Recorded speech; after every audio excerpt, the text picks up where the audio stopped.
नमस्कार।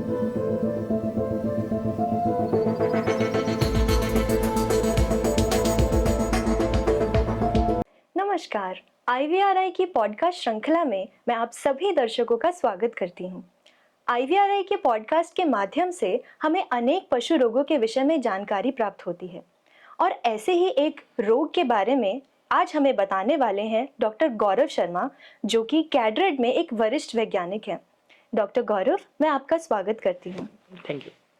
सर, मैं आपसे आग्रह करूंगी कि आप हमारे दर्शकों को बताइए कि एएसएफ होता क्या है।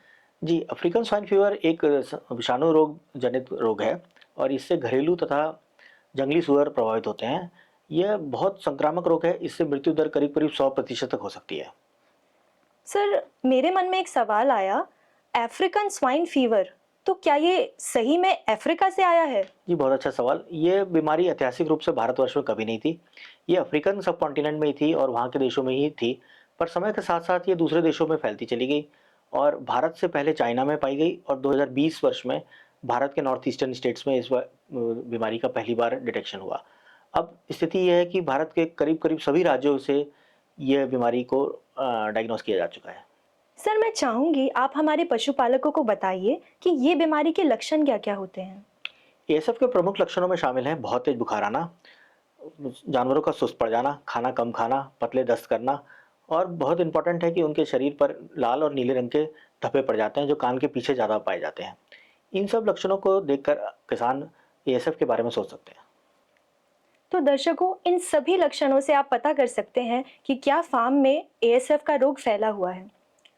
एक और सवाल था सर मेरा कि जैसे ये विषाणु जनित रोग है, तो इसका फैलाव कैसे होता है? ये अत्यधिक संक्रामक रोग है और खासकर इसका संक्रमण फैलता है बीमार पशु के संपर्क में आने से। संक्रमित चारा, उपकरण या किसी इंसान जो संक्रमित फार्म में गया हो और दूसरे फार्म में चला जाए उसके द्वारा, या कभी-कभी ये भी देखा गया है कि संक्रमित पशुओं का बचे हुए को भी जानवरों को खिला दिया जाता है, जिसकी वजह से भी संक्रमण बहुत तेज़ी से फैल सकता है। सर, आप हमारे दर्शकों को बताइए कि लक्षणों के अलावा इस बीमारी की पुष्टि कैसे की जा सकती है, और मैं ये भी चाहूंगी कि आप कुछ अन्य बीमारियां हमें बताएं जिससे अंतर करना जरूरी है। जी, एएसएफ की पुष्टि करने के लिए तो प्रयोगशाला के परीक्षण बहुत अति आवश्यक हैं, जिसमें कि पीसीआर और सीरोलॉजिकल टेस्ट से इसकी पुष्टि की जाती है। साथ ही कई अन्य रोग हैं जो कि मिलते-जुलते लक्षण देते हैं, जिसमें क्लासिकल स्वाइन फीवर वायरस एक बहुत इंपॉर्टेंट है। साथ में पीआरएसवी, इरिसोप्लाज़, सेप्टिसीमिया, साल्मोनेलोसिस, इन सब बीमारियों के रोग काफ़ी मिलते-जुलते हैं सबसे, इसलिए प्रयोगशाला की पुष्टि होना अत्यंत आवश्यक है। सर, अब मैं आपसे जानना चाहूंगी कि क्या शुगर के अलावा ये अन्य पशुओं में भी फैल सकता है, और क्या हम मनुष्य भी इससे प्रभावित हो सकते हैं? जी, ये विषाणु शुकरों के अलावा किसी और प्रजाति को प्रभावित नहीं करता, इंसानों को भी इसका कोई प्रभाव नहीं होता। पर इसका जो संक्रमित पशु का मांस का उपयोग नहीं करना चाहिए, उससे नुकसान ये हो सकता है कि इसका प्रयोग से इंसान कहीं फेंक दे और उसको शुकर अगर कंज़्यूम करेगा, खाएगा, तो उसको ये बीमारी हो जाएगी। हमारे दर्शक सर आपसे जानना चाहेंगे कि क्या इस बीमारी का कोई टीकाकरण और उपचार उपलब्ध है? जी नहीं, वर्तमान में कोई भी उपचार और टीकाकरण उपलब्ध नहीं है, परंतु शोध जारी है। रोकथाम ही इस टाइम सबसे अच्छा समाधान है। सर, मेरा आपसे निवेदन है कि आप हमारे दर्शकों को बचाव के कुछ उपाय साझा करें। जी, जैसा कि मैंने कहा कि रोकथाम ही सबसे अच्छा समाधान है, तो रोकथाम के लिए आप अपने शुगर फार्मों का साफ-सफाई का ध्यान रखें, कीटनाशकों का प्रयोग करें, किसी भी संक्रमित क्षेत्र में जहाँ पे ऐसे फैली हुई है, वहाँ से शुकरों की खरीदारी ना करें। अपने फार्म में लोगों तथा वाहनों की एंट्री एकदम सीमित रखें और तथा कभी भी नए शुकर खरीद के लाते हैं, तो अपने फार्म में तुरंत मिश्रित ना करें, उनको कुछ समय के लिए अलग रखें, ताकि अगर उनमें एएसएफ हुआ, तो बाकी फार्म आपका सुरक्षित रहेगा।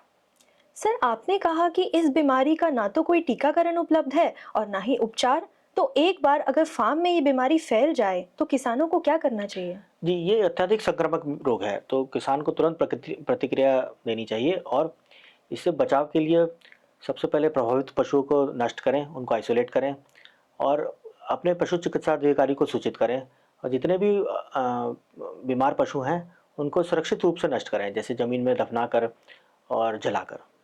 सर, यदि पहले समूह को नष्ट करने के बाद किसान नया शुकरों का समूह लेकर आना चाहता है, तो उसे किन-किन बातों का ध्यान रखना चाहिए? जी, किसानों को अत्यधिक सावधानी बरतनी चाहिए नया दल लाने से पहले, क्योंकि ये वायरस वातावरण में काफ़ी लंबे समय तक जीवित रह सकता है। इसलिए अपने फार्म को, अपनी दीवारों को, अपने उपकरणों को कीटाणुनाशकों से प्रयोग करें जिसमें कि फॉर्मेल्डिहाइड, ब्लीच या पोटेशियम परमंगनेट आदि का इस्तेमाल किया जा सकता है। साथ ही अपने द्वार पर सोडियम हाइड्रोक्साइड और चूना इत्यादि का प्रयोग करके अपने फार्म को सुरक्षित किया जा सकता है।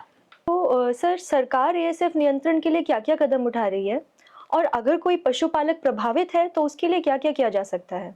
जी, सरकारी निगरानी कार्यक्रम चला रही है, जागरूकता अभियान चला रही है और संक्रमण को रोकने के लिए कड़े जैविक सुरक्षा उपाय को लागू कर रही है।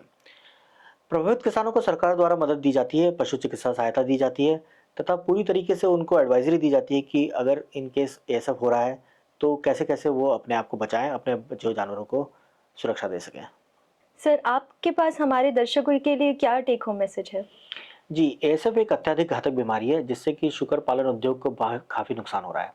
तो मैं किसान भाइयों से आग्रह करना चाहता हूँ कि वे जागरूक रहें, सरकार द्वारा दी गई एडवाइजरी को समय-समय पर पालन करें, अपने फार्म पर कड़े से कड़े जैव सुरक्षा उपायों को अपनाएं और ज़रा भी शक होने पर तुरंत अपने पशु चिकित्सा अधिकारी को सूचित करें ताकि इस रोग को बाकी फैलने से रोका जा सके। तो दर्शकों, आज हमने एएसएफ के विषय में काफ़ी जानकारी प्राप्त की और वो जानकारी साझा करने के लिए मैं डॉक्टर गौरव का हार्दिक अभिनंदन करती हूँ एवं सभी दर्शकों का हार्दिक अभिनंदन करती हूँ जो हमारे साथ अंत तक जुड़े रहे। आगे ऐसी जानकारियों के लिए जुड़े रहिए आईवीआरआई पॉडकास्ट के साथ। धन्यवाद।